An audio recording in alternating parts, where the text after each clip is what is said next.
Good afternoon, everyone. How are you today? My name is Liz Tanner. I am the Secretary of Commerce. For frequent viewers of this TV show, I was regularly on here when now Governor Dan McKee was the Lieutenant Governor, and I've had the great pleasure of being on at least a couple of times with Lieutenant Governor Matos. And the Lieutenant Governor is running a few minutes behind, so they've asked me to pitch in. Not my first time doing that, so excited to be here again, all with you. I have been the Secretary of Commerce for about a month and a half now from my position at the Department of Business Regulation. And so I'm really excited today because the new interim director of the Department of Business Regulation is here today as well, Beth Dwyer. So you get to meet her for the first time today. We also have with us Chris Parisi, the ever dominant, awesome guy who shares all sorts of good information with us and makes sure that we know what's out there and what's going on with business. So in the meantime, while we wait for the Lieutenant Governor, I was hoping to share with you some information that I have. I wanted to make the business community aware of something unusual that we didn't even realize was too much of a problem that we were able to fix during the legislative cycle this year. And that is that when you register your business, you usually do so through if you become a corporation or LLC, you do so through the Rhode Island Secretary of State's office, and you have to fill out some electronic paperwork, and you pay with a credit card, and you can get yourself processed. You can do it by paper, but just about everybody does it electronically. Just like with the federal government, when you're getting your tax identification, you do it electronically, and you fill out a form, and you get your tax ID, and it's free. There's no cost for that. But on the local level, what we've discovered is that every single community has continued to do everything by paper, because the law is very confusing as to whether you can do it electronically or not. And so despite the fact that just about every municipality in the state now, 33 of the 39 are using an electronic permitting system, and they have a software that is owned by a company called OpenGov. We call it e-permitting. They haven't been able to they've been hesitant to put their municipal business registration forms on that system. And so guess what? We changed the law so that it says you can now do so electronically rather than have a paper form. So we're super excited about that because, as you know, many of you know, I care a lot about trying to make it easier to do business. It's something that I'm very passionate about. And the notion that something had to be done in person with a wet signature kind of makes me crazy. Just like any of those forms that require notarization, that it just doesn't make sense that you would need to have a notarization. So what we're really excited about is we have worked very closely with the Newport Chamber of Commerce, and Erin Donovan Boyle was the leader in this. Of course, our wonderful small business ombudsman, Nancy Scarduzio, she was a big part of this. And of course, we've been hand in hand with the Rhode Island Secretary of State's office in trying to say, how do we make this electronic? So the counties of Newport and Bristol have worked together, and they've said, we would really love to have a list of all the businesses that exist in the state. And while you can get one through the Rhode Island Secretary of State's office, it doesn't include sole proprietors or partnerships. And so the hope is to have every business be able to register electronically instead of having to drive into town hall to fill out some written paperwork, to be able to do so. And so that's exactly what's happened. So with this law passing, we are now working with those municipalities to have their town clerk's office consider using an electronic system so that the municipal businesses can register. It's one of those things where during the pandemic, we realized that we didn't have a way to connect with all the businesses out there.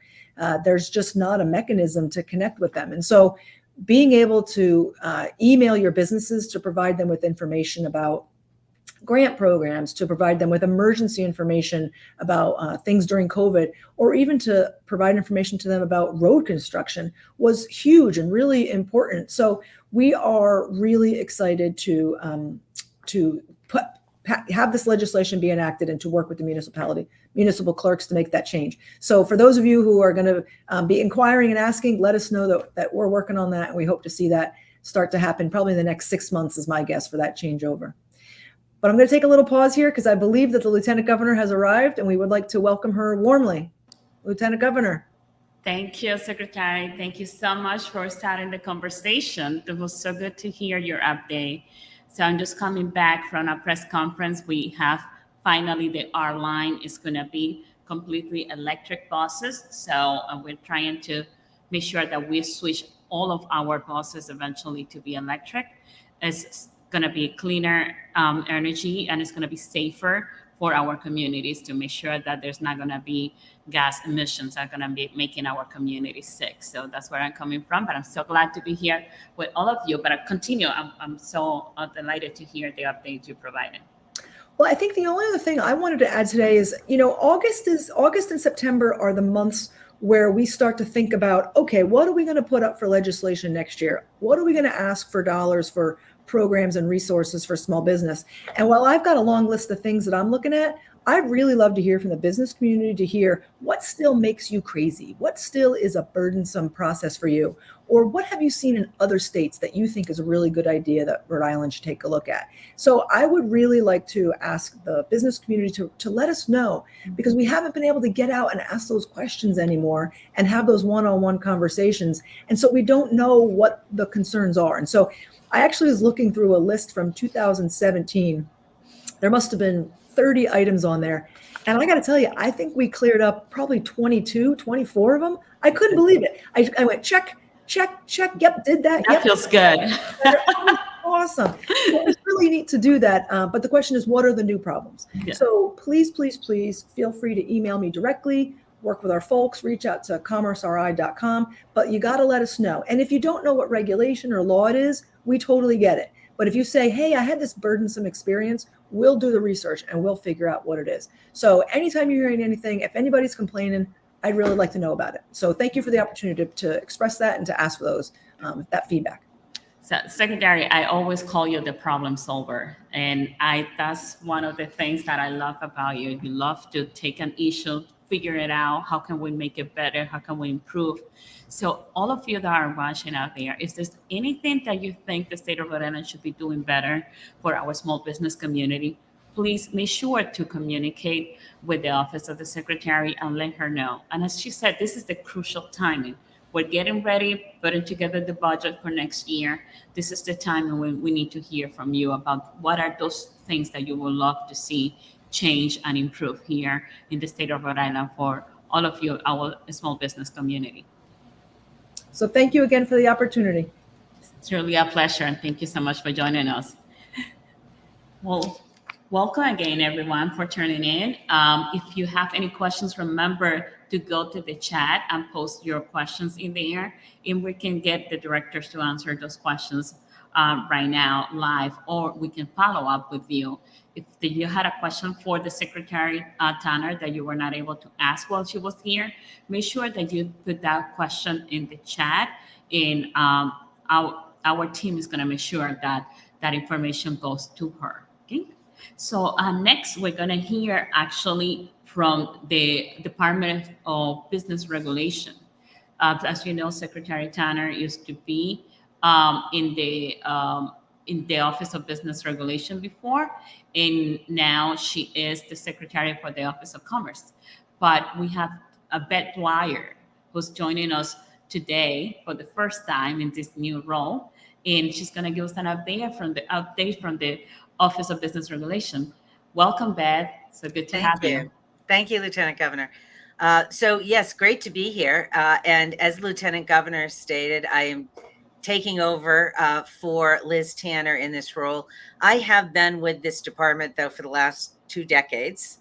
And one thing that Director Tanner was doing, and we are continuing to do here, is continuous improvement to make all of our processes easier and better for all of our licensees, many of whom are small businesses. So my main job before when Director Tanner was here is financial services. So let me start off with those areas. But I do want to emphasize, just like Director Tanner and the Lieutenant Governor said, any small business that comes across something, we're looking for those things. So our employees keep notes of encounters they have that we could make it easier for someone or change a process. But we'd love to hear from small businesses on any of those things that are within our department. It's not always easy to switch. Sometimes it takes money or time, but we can always put it on our list to see what we can do in the future. So this year, we were very happy to have the legislature pass what we call our omnibus bill in banking. We had a series of items that we thought would make it easier for consumers and businesses of banking, which I know every small business has some encounter with a bank or a credit union or a lender. So some of the things that we did were mortgage loan originators. So the pandemic brought to our attention, we knew this before, but you don't realize the limits until you get a pandemic. The way the banking statutes were written, you had to physically go to the office of a mortgage loan originator in order for them to originate the mortgage. Well, in today's world, with all the electronic ability, that's a little outdated. There are, though, requirements around mortgage loans. We certainly want to make sure that people are getting all the protections to which they are entitled. So we worked with the Mortgage Bankers Association and got a statute that allows remote work for mortgage loan originators with the requirements around that will protect consumers. So we're currently implementing that. Many mortgage loan originators were at home during the pandemic, and we had an interim rule for that. So that should be fully in place very soon. We also eliminated just some things that were burdens on banks, credit unions that weren't bringing anything to the consumer. So, for instance, there was some filings that were made every time a branch moved more than a mile. Well, with electronic banking these days, it's just not the same. So we moved that to 10 miles just to make it a little easier for our small institutions to comply with the laws and still serve the community. We also did the same thing in insurance. So we have an insurance omnibus bill every year that we try to get through changes that we think will benefit everyone. One of those was surplus lines brokers. It's a small group of businesses, but they were filing a bond with us that was completely unnecessary. They also have to get insurance. So we eliminated the bond. We've been looking over the last decade. I think DBR has eliminated 10 or 15 bonds in various areas. Those are the older type of insurance, but people still had to use them to comply. So those were eliminated. We had insurance adjusters take an exam. There are national organizations that accredit these people. We put something in that if you're accredited, you don't also have to take our exam. You've already that's really good. Yeah. So we're working that through. We're one of the first 10 states to do that. I think it's going to become a national thing. Yeah. We also put in a provision on lender-placed insurance. So this is when someone has a mortgage and they stop paying their private insurance, the bank will place insurance on you. Well, that can be very expensive for someone who's already in a bad financial situation because they're having trouble paying their mortgage.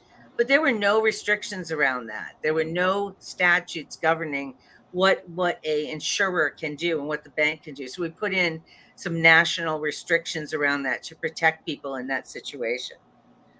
We're also moving forward with contractors registration and building flexibility. So any of you that are builders probably would have noted that there were a lot of very restrictive requirements around building. We modernized those, and we're currently in the process of implementing that.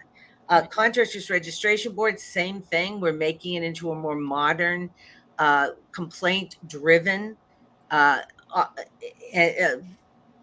occupation, but a complaint-driven process. So if a consumer has a problem with a contractor, they come to us, but we're going to make that a more simplified process. Previously, you had 2 or 3 different hearings. We're going to make this one hearing. We're going to make this one, the contractor tells us what's going on, the consumer tells us what's going on. We're going to figure out whether we can assist or whether this is something that has to go to court.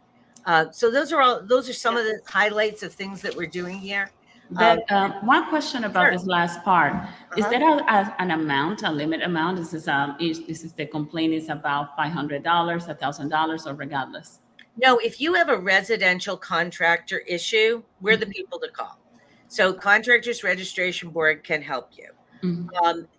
But there's no limit on the amount. Now, the larger contracts, we're not a court. So if you think you should pay blank amount, not blank amount, that's really something you have to go to court for. But if there's a dispute between you and your contractor, as long as it's residential, it's not limited in amount. Good to know. Thank you. So those are some of the highlights. I don't know if anyone has any questions, but we're always happy to hear from small businesses. Lieutenant Governor's office coordinates a lot of this, and I'm sure she will get us any issues that are within our domain.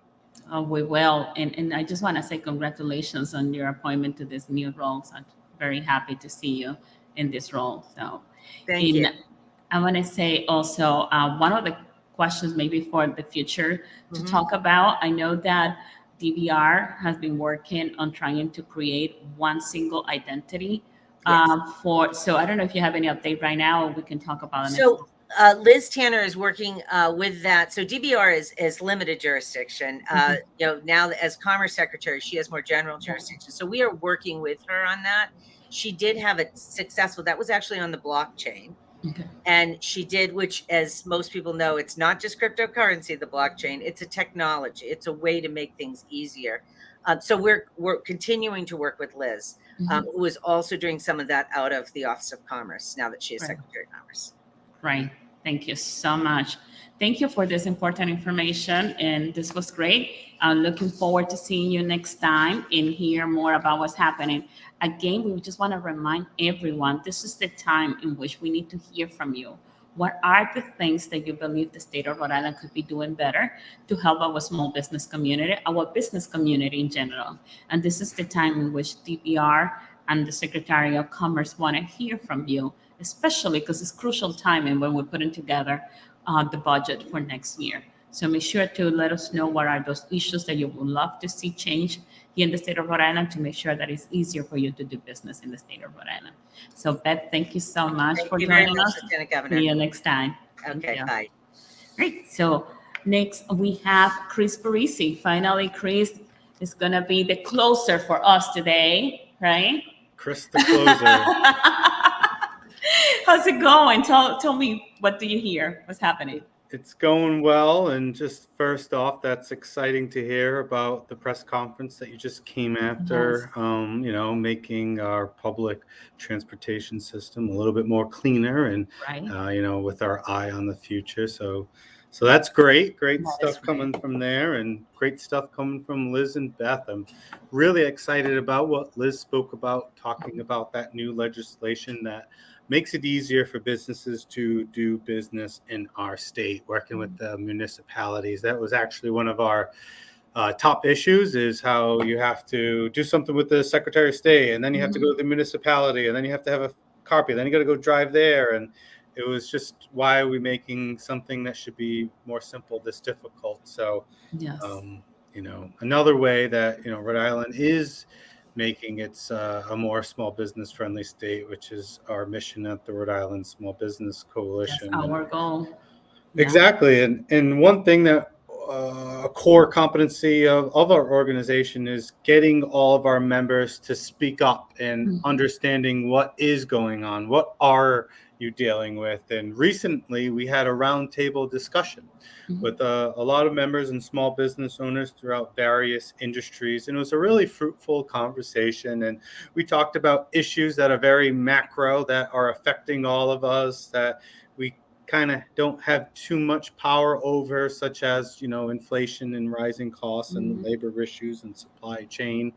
But then we also talked about, well, what can we do together? And this idea of being more of a cooperative, a collective organization, where if we put our resources together as small businesses and have larger purchasing power, let's say for business insurance or health insurance or procurement of foods for restaurants, let's say, and if we do it together, then maybe we can reduce our cost. And kind of thinking outside the box there of, instead of individually as small business owners, if we collectively came together and became one purchasing power, that we can then compete with those larger corporations and be able to lower our overall cost on certain things. So that was one of the more exciting things that came out of that roundtable discussion. That's great. That would be amazing if we could get all of you finding a way how to reduce your costs by coming together as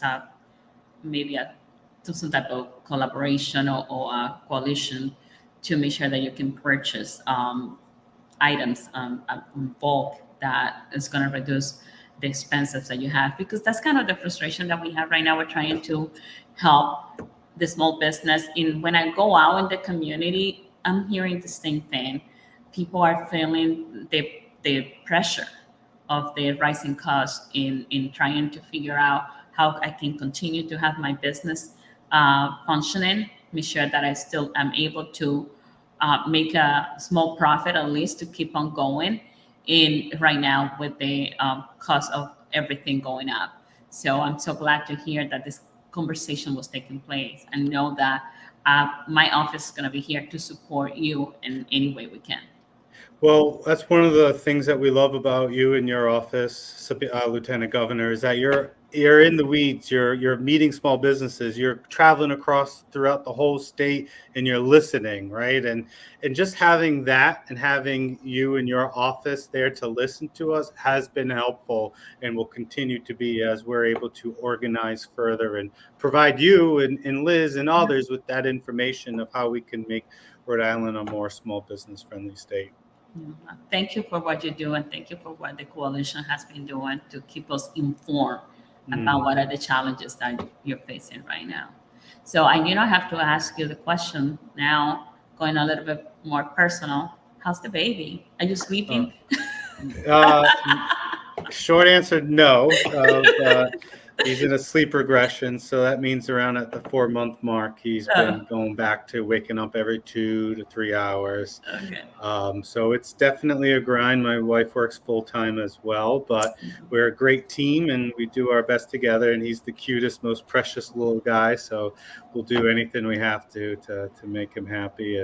But we are exhausted, so we can't wait till that first magical night that he sleeps through the night. We just can't wait for that. But in the meantime, we'll just keep grinding. It will be coming soon. It's gonna get better. You'll see. We're feeling hopeful. We hear that, but we don't see it. But yeah, we're excited, and he means the world to us. Yeah, well, I'm so happy for you. But thank you so much for joining us. I know that you're sleep deprived and still joining us today. So it's always a pleasure to be here with you. So thank you, Chris. My pleasure. Thank you. Thank you. So thank you all for tuning in today. As you hear, this is a crucial time in which we need to hear from you about what are the challenges that our small business community is facing. We want to make sure that the state of Rhode Island is the best place for you to do business. And we need to hear from you, what are the challenges that you're facing right now? What are the things that we can do to improve the business climate here in the state of Rhode Island? So thank you again for joining us today. Remember to put your comments or send us your message. Our contact has been posted throughout the conversation. It's going to be also in the comment sections on Facebook, on the Facebook Live. Make sure to send us information and let us know how we can improve. With that, thank you for joining us. Have a great day.